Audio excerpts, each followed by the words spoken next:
The book of Acts, chapter 27. And when it was decided that we should sail for Italy, they delivered Paul and some other prisoners to a centurion of the Augustan cohort named Julius. And embarking in a ship of Adramyttium, which was about to sail to the ports along the coast of Asia, we put to sea, accompanied by Aristarchus, a Macedonian from Thessalonica.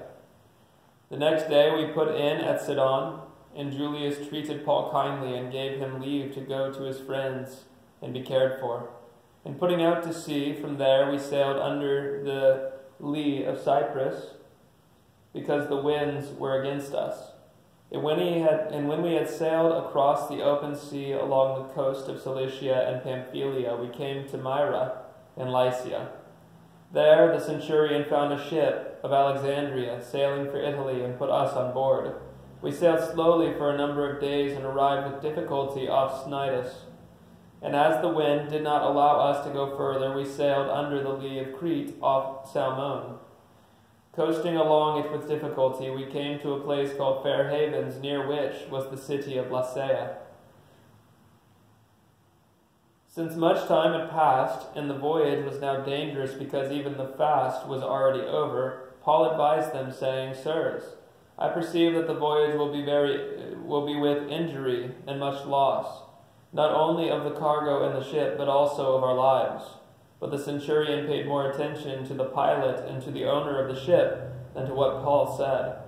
And because the harbor was not suitable to spend the winter in, the majority decided to put out to sea from there, on the chance that somehow they could reach Phoenix, a harbor of Crete, facing both southwest and northwest, and spend the winter there. Now, when the south wind blew gently, supposing that they had obtained their purpose, they weighed anchor and sailed along Crete, close to the shore. But soon a tempestuous wind, called the northeaster, struck down from the land, and when the ship was caught and could not face the wind, we gave way to it and were driven along. Running under the lee of a small island called Coda, we managed with difficulty to secure the ship's boat. After hoisting it up, they used supports to undergird the ships. Then, fearing that they would run aground on the Syrtis, they lowered the gear, and thus they were driven along.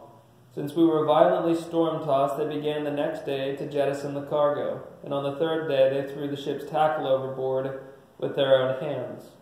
When neither sun nor stars appeared for many days, and no small tempest lay on us, all hope of our being saved was at last abandoned. Since they had been without food for a long time, Paul stood up among them and said, "Men, you should have listened to me and have sailed from Crete and incurred this injury and loss. Yet now I urge you to take heart, for there will be no loss of life among you, but only of the ship. For this very night there stood before me an angel of the God to whom I belong, whom I worship." And he said, "Do not be afraid, Paul. You must stand before Caesar, and behold, God has granted you all those who sail with you. So take heart, men. I have faith in God that it will be exactly as I have been told, but we must run aground on some island." When the 14th night had come, as we were being driven across the Adriatic Sea, about midnight the sailors suspected that they were nearing land. So they took a sounding and found 20 fathoms. A little farther on they took a sounding again and found 15 fathoms. And fearing that we might run on the rocks, they let down 4 anchors from the stern and prayed for day to come. And the sailors were seeking to escape from the ship, and had lowered the ship's boat into the sea under pretense of laying out anchors from the bow.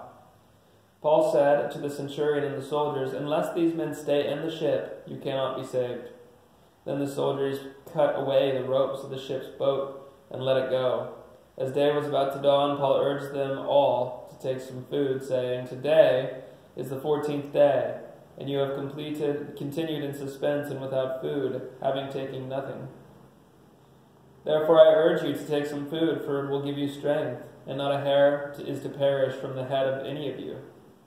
And when he had said these things, he took bread, and giving thanks to God in the presence of all, he broke it and began to eat. Then they all were encouraged and ate some food themselves. We were in all 276 persons in the ship.